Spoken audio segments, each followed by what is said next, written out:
And welcome to this video. In this video, we are going to review one of the games which I had played about 1 month ago, and it was quite brilliant game. And there are some points about this game which I would like to explain them one by one, and we are going to review each move from our side and from the opponent side. So in this game, I had rating of 1559, and the opponent had the rating of 1558. It was a blitz 5 net game. So the game started with pawn to e4, and then I responded with a Sicilian defense, which is pawn to c5. So Sicilian defense, as you might already know, has different variations, and I somehow am comfortable with this opening because this is the opening which I have played for the last 3,000 games, maybe half of them which was black, or I've played this opening for the black. So I had started the game with pawn c5, then the opponent responded with developing the knight, and also the game continued like this. I have developed my bishop, and now I'm going to bring out the knight as well and try to castle. So I thought this move was preparing to push. So I have always the plan to, for example, bring out the knight in this square and then push this pawn toward the center. So the reason that I'm not bringing out this one in this square is because he can easily push the pawn and kick and force me to move the same piece twice in the beginning. So this is not an advantage for me, and this is a disadvantage. And I would like to, for example, go knight to e7 and then push the pawn toward the center. So the opponent captured the knight and forced me to develop my pawns, and then I pushed through the center. And this move was what I was afraid of, really. And the computer also doesn't like it. The computer would like to push this pawn, so it prevents from pushing the other pawn. However, he might still push and force me to capture and develop my pawns, which, as you can see, developed pawns are weakness for us. So the game did not continue like this, and I strike through the center, and he also pushed the pawn, and I developed the knight. He pinned me. I just dodged the pin, and then I solved the capture and the doubled pawns. So here I'd like to push the pawn, but I must have the support of this square. So once I push, if the opponent captured, I must capture. So first of all, here, oh sorry, here I castled to make the king safe, and then I brought out the bishop attacking the rook. He simply moved the rook, and I brought the rook here. The point of this move was to support this house, and in the next move you will see that I will push this pawn, and also I will uh, hop the knight as well. So I can get rid of this pawn, and I can have this passer. And in next moves, I will try to, for example, force this pawn to get removed, and then two passers is enough to win in this game. So the game continued like pushing this pawn toward the center, and then I developed the knight. He captured the pawn, and I recaptured it back. Well, the point of this move from the opponent, which moved the knight to f1 here, knight to f1. I really did not understand it. What was the point of move? But anyway, I moved the knight, and he captured the pawn. I recaptured it, and he came here for a trade. And I said that yes, it's quite good to trade the knights because, however, the computer liked to trade this bishop for the knight. But I traded here because he had to capture with this pawn or with this pawn, and anyone which he had captured, that would have making the king of him more accessible to me. So I captured it, he recaptured it back. I kicked the knight, he attacked my rook, and I came back. And now in this position, I thought that he is trying to attack this piece and just win it, and also he will get up a pawn, and also my king is going to be a little bit unsafe because the next move might be knight this one and threatening this move.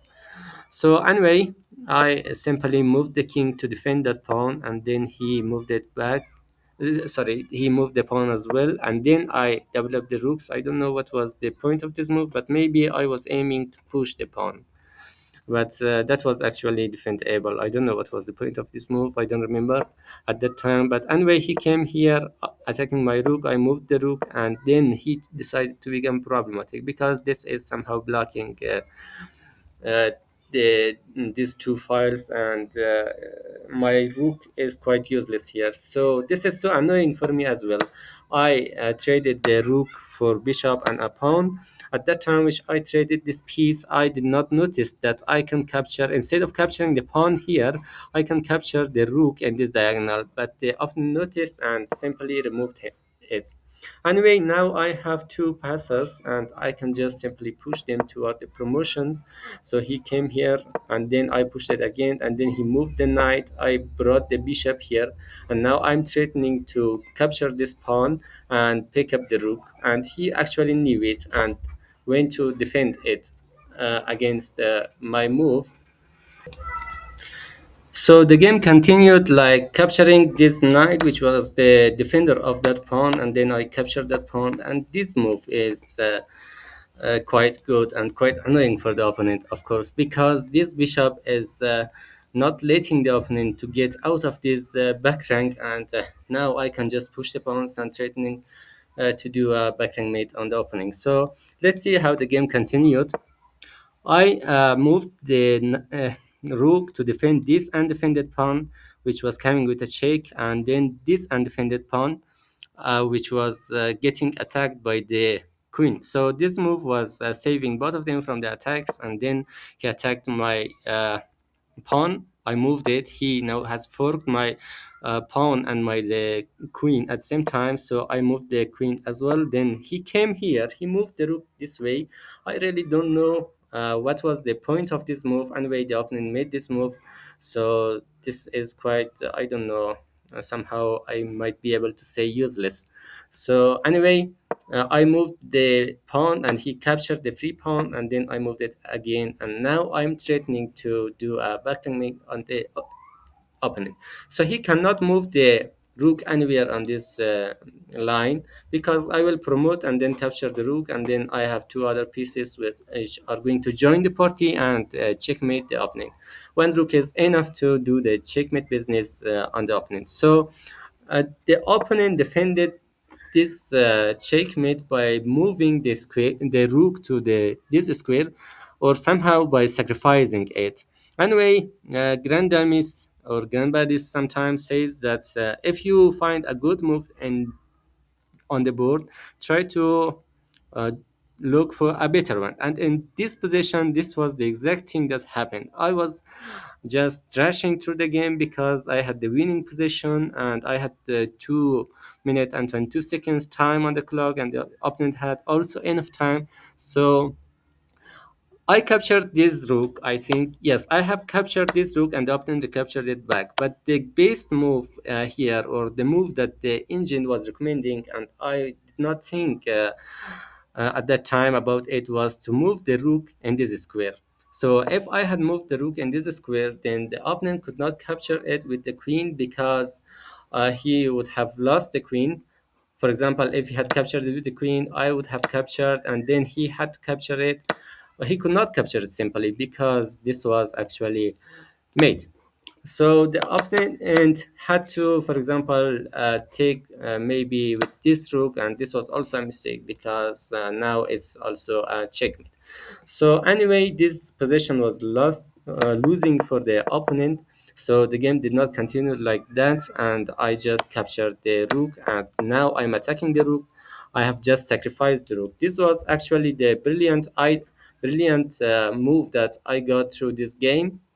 However, right now it's moving 1 billion, but at that time it had two brilliant moves. So the opponent defended this move instead of capturing it, because it was going to be a checkmate. Defended by moving queen and guarding the rook. Anyway, I sacrificed the queen again, and then I won the opponent's queen for a rook. And now we have 4 pawns. The opponent has 4 pawns and I have 4 pawns, and I'm a bishop up, and this endgame is just a win for me. So the game continued like this, and I just pushed the pawns and moved the king toward the opponent's side so I can secure the victory, and the opponent resigned.